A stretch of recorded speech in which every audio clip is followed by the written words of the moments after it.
السلام علیکم، کیسے ہو دوستو؟ امید کرتا ہوں سب دوست ٹھیک ہوں گے۔ دوستو آج میں جو واقعہ آپ کو سنانے والا ہوں وہ ایک قصہ نہیں بلکہ وہ ایک سچا واقعہ ہے۔ تو ویڈیو شروع کرنے سے پہلے تمام دوستوں سے گزارش ہے کہ ہمارے چینل کو ضرور سبسکرائب کیجئے اور بیل کا آئیکن دبائیں تاکہ اسی طرح مزید اچھی ویڈیو آپ سب تک پہنچ سکے۔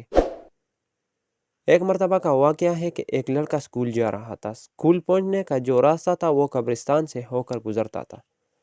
جب وہ قبرستان پہنچا تو اس نے دیکھا کہ ایک قبر سے آوازیں آ رہی تھی۔ جب اس نے وہ سنی تو وہ بہت ڈر گیا اور وہ وہاں سے بھاگ کر سکول چلا گیا۔ جب سکول پہنچا تو وہ کانپ رہا تھا۔ استاذ نے اس سے پوچھا کہ کیا ہوا بچے؟ لڑکے نے جواب دیا کہ استاذ جی آج میں سکول آ رہا تھا قبرستان کے راستے سے، تو وہاں پر ایک قبر سے زور سے آوازیں آ رہی تھی اور میں ڈر گیا اور وہاں سے بھاگ کر سکول آ گیا۔ استاذ نے کہا کہ ایسا کچھ نہیں ہوتا، ویسے ہی تمہارا وہم ہوگا، اور اسے تسلی دی، لیکن لڑکے کا دل نہیں مان رہا تھا۔ دوسرے دن وہ لڑکا پھر سکول جا رہا تھا۔ جب قبرستان پہنچا تو اس نے اسی طرح آوازیں سنائی دی۔ اب وہ اور بھی ڈر گیا اور سکول چلے گیا۔ سکول جا کر اپنے استاذ کو سارا واقعہ سنایا۔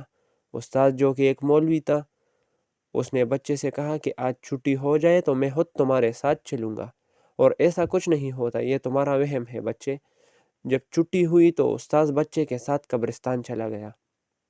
جب اس نے قبر کو دیکھا تو اس قبر سے آوازیں آ رہی تھی۔ استاذ نے بچے کو کہا کہ تم گھر جاؤ۔ اب بچہ گھر چلے گیا۔ استاذ جو کہ ایک مولوی بھی تھا، اس سے سمجھ آ گیا کہ اس قبر پر عذاب ہے۔ اب استاذ نے لوگوں سے پوچھنا شروع کر دیا کہ یہ قبر کس کی ہے، لیکن کسی کو معلوم نہیں تھا۔ آخرکار ایک شخص نے کہا کہ یہ تو ہمارے محلے میں جو بوڑھی خاتون ہے، یہ اس کا بیٹا تھا۔ اب استاذ بہت خوش ہوا۔ اس نے اس شخص سے کہا کہ مجھے خاتون کے گھر لے چلو، اور وہ دونوں وہاں سے چلے گئے۔ جب خاتون کے گھر پہنچا تو انہوں نے دیکھا کہ وہ ایک بوڑھی عورت تھی جو نہایت ہی کمزور تھی۔ اب مولوی نے اس بوڑھی عورت سے پوچھا کہ بوڑھی ماں، آپ کا ایک بیٹا تھا جو فوت ہو چکا ہے؟ تو بوڑھی عورت نے جواب دیا، جی بیٹے، لیکن ہوا کیا ہے؟ آپ میرے بیٹے کے بارے میں کیوں آئے ہو؟ تو مولوی صاحب نے جواب دیا کہ آپ کے بیٹے کے قبر سے آوازیں آ رہی ہے۔ میں اس لیے آپ سے پوچھنے آیا ہوں کہ آپ کا بیٹا ایسے کیا کام کرتا تھا جس سے وہ اتنے عذاب میں مبتلا ہے؟ تو بوڑھی عورت نے جواب دی کہ وہ میرا نافرمان تھا، وہ شراب پیتا تھا، نشہ کرتا تھا اور میری بات نہیں مانتا، اور میں ہمیشہ اسے بد دعا دیتی رہی۔ بچے تو والدین کے بڑھاپے میں سہارا بنتے ہیں، لیکن اس میں وہ بات نہیں تھی۔